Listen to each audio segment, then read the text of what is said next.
Je vais vous parler des prénoms chez les Vikings. Le choix du prénom de l'enfant se faisait surtout selon un proche décédé ou une idole.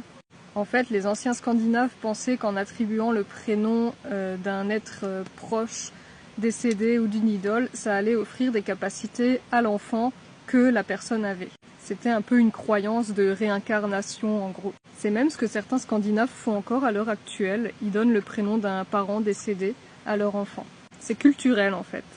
Parfois il y avait des variantes si on voulait pas avoir le même prénom que le proche décédé, c'est-à-dire par exemple, disons s'il y a Bjorn qui est décédé et qu'on veut pas appeler son enfant Bjorn mais qu'on veut quand même qu'il récupère les capacités de Bjorn, on peut l'appeler Finnbjorn, Gunnbjorn.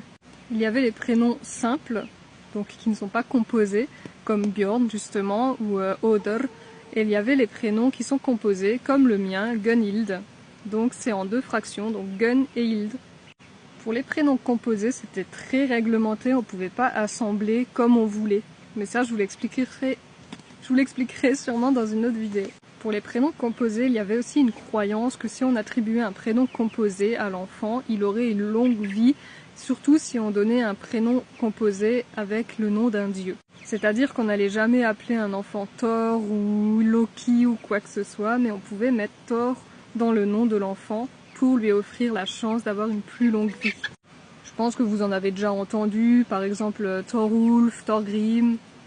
Il y a beaucoup à dire sur les prénoms, mais je vais pas faire une vidéo de 10 minutes non plus. Et il y avait aussi des cérémonies comme des baptêmes pour accorder les prénoms. Ça s'appelait des Hosavatni.